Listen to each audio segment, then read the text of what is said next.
नमस्कार, आप देख रहे हैं दूरदर्पण न्यूज से जर्नलिस्ट गुड्डू खां की एक खास रिपोर्ट। शिक्षा और स्वास्थ्य का मुद्दा लेकर जनता का आशीर्वाद लेने पहुंच रही लोगों के बीच बापू चिन्मयानंद की धर्मपत्नी प्रियंका पांडेय। इसी जोर आजमाइश में लगी बापू चिन्मयानंद की धर्मपत्नी एवं गुरुमाता के नाम से विख्यात प्रियंका पांडेय द्वारा भी बीते दिनों मिर्जापुर भारतीय जनता पार्टी की सदस्यता ग्रहण करने के बाद एक बार फिर शुक्रवार की शाम मीडिया के नजरों में कैद हो गई, जब वे पार्टी द्वारा चलाए जा रहे डोर टू डोर जनसंपर्क अभियान के तहत नागरिकों से मिलने शहर के तिवरानी टोला पहुंची, जहां उन्होंने वरिष्ठ पत्रकार सलिल पांडेय के घर पहुंचकर भाजपा के पक्ष में मतदान करने का आह्वान किया और साथ ही साथ अपने लिए भी आशीर्वाद मांगा।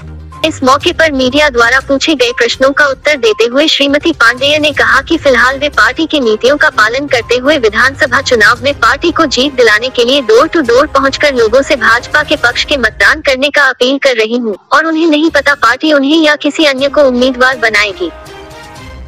उन्होंने कहा कि पार्टी अगर उन्हें टिकट नहीं भी देती है तो भी वे आगे भी पार्टी की सेवा में कार्यरत रहेंगी।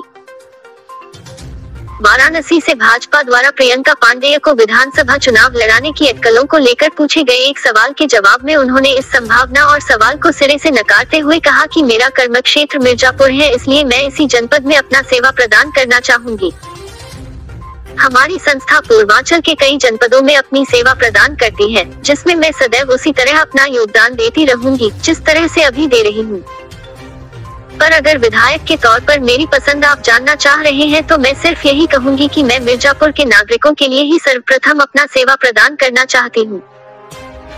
इस मौके पर प्रियंका पांडेय ने कहा कि अगर पार्टी द्वारा उन्हें टिकट मिलता है और जनता का प्यार और आशीर्वाद उन्हें प्राप्त होता है तो वे प्राथमिकता के तौर पर शिक्षा और स्वास्थ्य के क्षेत्र में काम करूंगी।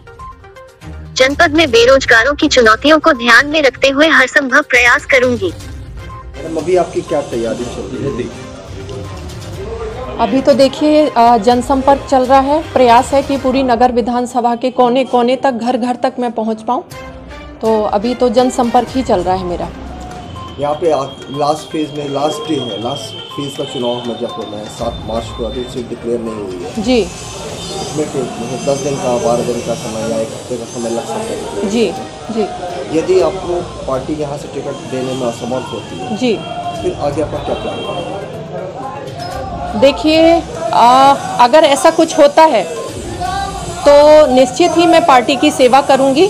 मैं हमेशा कहती हूं कि मैं पार्टी की एक कार्यकर्ता हूं, सेवक हूं। तो अगर टिकट मिलता है तो बहुत अच्छी बात है, अगर किसी कारण से नहीं भी होता है तो पार्टी की सेवा ही करूंगी। नगर में कुछ पिछले दिनों ऐसी भी चर्चा थी कि स्वामी रामदेव ने बीजेपी से डिमांड किया था कि अगर आप यहाँ नगर से देते हैं या फिर बनारस कैंट से दें जी, तो अगर आपको बनारस कैंट भेजते हैं जी रामदेव के कहने पे जी जी, वहाँ जाने को तैयार है या नहीं? देखिए ये तो मुझे आपके माध्यम से ही अभी जानकारी हुई, लेकिन हम लोगों का ऐसा कोई विचार नहीं है। अगर राजनीति में आना है तो सिर्फ मिर्जापुर की भूमि से ही चाहती हूँ मैं। बाकी हमारा जो संस्था है उसके माध्यम से हम लोग सेवा कार्य तो कर ही रहे हैं, लेकिन एक विचार था कि एक राजनीति में आने के बाद कुछ अच्छा यहाँ के लोगों के लिए मैं कर पाऊँ तो मैं अपना सौभाग्य समझूंगी। मैडम, कोरोना काल 1.5 साल 2 साल का पीरियड हो गया, इसमें जी संस्था की ओर से अनाज डिस्ट्रीब्यूशन साड़ी वगैरह का सब चल रहा था जी। कितने लोगों तक आप लोग पहुँच पाएंगे इसमें डिस्ट्रीब्यूशन के कार्यक्रम में? करीब 18 से 20 हज़ार लोगों तक हम पहुँचे हैं। कंबल वितरण और बाकी अनाज वितरण का जो मैं आपको बता रही हूँ 18 से 20 हज़ार, नहीं तो मुझे अभी जानकारी पूरी तरीके से नहीं है कि हम लोगों ने कहाँ कहाँ तक क्या किया, लेकिन प्रयास यही किया है कि जितने ज़्यादा से ज़्यादा लोगों की मैं सेवा कर पाऊँ। भविष्य में अगर आप विधायक बनती हैं जी तो आपका क्या मुद्दा क्या रहेगा मिर्जापुर के लिए? अच्छा, देखिए अगर माता विंध्यवासिनी की कृपा रही और मैं यहाँ से विधायक बनती हूँ तो निश्चित ही मैं जो हमारे युवा भाई हैं उनके रोजगार के विषय में मैं ज़रूर प्रयास करना चाहूँगी, जो भी मैं अपने स्तर पे कर पाऊँ। और बच्चों और बेटियों के लिए मैं शिक्षा के लिए भी कार्य करना चाहूँगी।